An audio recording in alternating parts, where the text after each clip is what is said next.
In a fresh spate of growing mob violence in Pakistan and Bangladesh, mobs attacked various outlets of foreign companies such as KFC and BATA in Karachi and Dhaka. Those visuals, viewers, tell you exactly what we are talking, which is mobs protesting against, or at least that's what their argument is, that they are protesting against American and Israeli policies in Gaza. These are protests in favor of Gazans, if you want to believe that. Protesters armed with sticks and stones vandalized businesses. So far, 10 people have been arrested in Pakistan, 72 in Bangladesh in connection with this violence. The attacks comes after a strike in Karachi organized by traders to align with a global call for solidarity with Palestinians and to protest actions against Gaza. Governments have assured that the situation is under control, but viewers, you can see those visuals. And that further action would be taken against those instigating violence. Now, such violence signals a breakdown of law and order in these countries, and that's exactly what I'm going to now be discussing. I want to put out those big questions for this story. To talk more on this, as mob violence peaks in Bangladesh, Pakistan, we ask that is mob violence growing unabated in these countries? Next up, why are Pakistan and Bangladesh actually facing such a law and order crisis? Why is there a complete breakdown of law and order in these countries?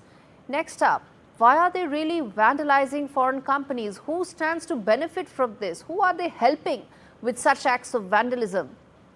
And lastly, are governments in fact completely incapable of cracking down against mobs? Because this can't happen unless the government is incapable of addressing this. And that's exactly what I'm going to ask Faisal Mahmud, who's joining me.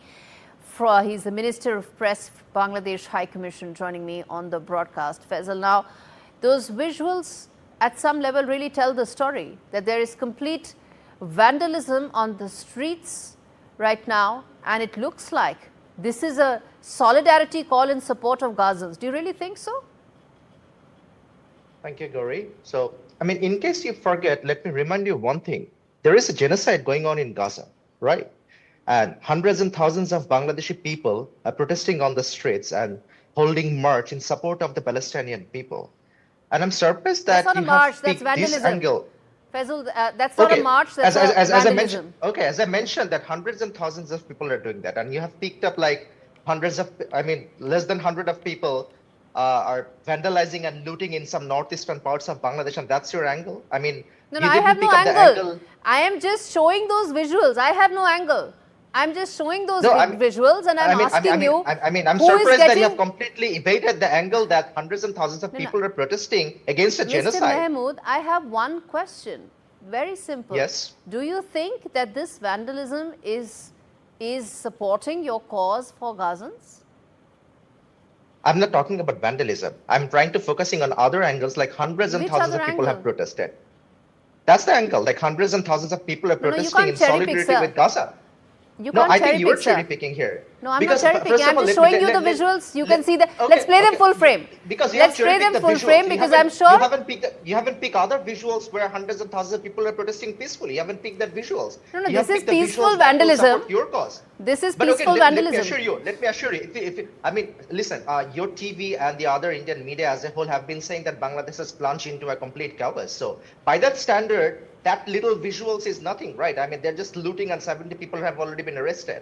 So you are cherry-picking these visuals by bypassing the very Mr. fact Mahmud, that hundreds of thousands of people are protesting. Mr. Mahmud, hear yourself. I think you are saying this is just vandalism. Just hear yourself. No, people's livelihoods get impacted. As per your TV statement, Bangladesh has plunged into a complete chaos, right? No. So on your note, wait. I said. I think this no. Wait. I said. One of the questions I asked, I can play those again. Yes. The question I asked was, is there a crisis of law and order? Question. No, there is isn't. The government not capable of addressing? Those are questions, Mr. Mahmud, that I'm asking. There is an international business investment summit going on in Bangladesh, and investors from more than 30 countries are out there. So we are very concerned about what sort of image that we want to project in front of the world. So we have already arrested 72 people. And this incident is a very isolated one. It happened in a northeastern part of Bangladesh. But what I'm trying to focus, like instead of showing like hundreds and thousands of people are protesting against a genocide. You cherry pick one incident and say that Bangladesh It's has not a plunged single into further incident, sir. chaos. It's not a single incident. I I'm mean- not I mean, cherry picking. You I'm are. surprised by your. Let me. I'm surprised by your. Let news me choice, let to me be then honest. ask you another question. What kind of a Yes. message does this vandalism send to all those investors who are in Bangladesh? I know this is a very bad message, but the government has already addressed that. They've arrested 72 people within very quick time. And I mean, we have been able to give that message that, okay, if you invest here, your investments are protected because we are very serious about it. But again, I cannot assure that these little incidents cannot happen when there is a genocide going on in other parts of the world. And this incident doesn't speak of like what in general Bangladeshi people are protesting about. I mean, as I told you, like hundreds and thousands of people are protesting in other parts of Bangladesh. And those are largely peaceful protests, I've taken right? your point, and I'm giving you uninterrupted airtime, right? You can at least give me credit for Yes. that. Then let me ask you another question, which is my final question on this, which is that what assurances will the Bangladeshi government give to all those investors who are evaluating Bangladesh right now, given that this is happening? First of all, Bangladesh has transformed into a democracy from an autocratic regime. That's an assurance itself. And now we are being hemmed by a person who has probably the biggest global reputation as a Bangladeshi in the world. So I think that's sort of assurance that we can give, that if you invest here in Bangladesh, it's protected. And this isolated incident doesn't portray the real Bangladesh right now. The fact that it's actually spreading from Karachi to Bangladesh itself And you indicates that there is juxtapose some this sort of a Pakistani pattern Karachi here. thing with Bangladesh, it clearly speaks of that you have already picked up one particular angle that you want to portray, right? I'm not picking up As any I angle, mentioned. sir. I'm giving you all the time. You are responding. I I'm know. giving you Thank for that. uninterrupted time. Thank you for that. Thank you for that. Final question, 30 seconds. I which think- is okay, yes. final question, 30 seconds. What will be your message to the mobs who are vandalizing? Don't do that again. We'll take stern action. Okay, let's leave it there. Thanks much for joining me. Well, bottom line, viewers, is that at the end of the day, are these mobs doing the Gazans a favor by vandalizing companies? Who wins after companies are vandalized? Because livelihoods are lost. The nations, whether you talk about Bangladesh or Pakistan, they're going through precarious economic turmoil.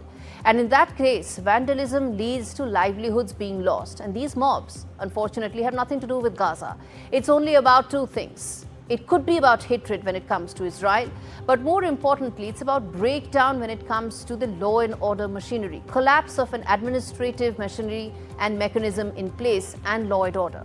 Whatever is the remaining economic cycle that these countries have right now would also be very significantly compromised if these mobs are not checked.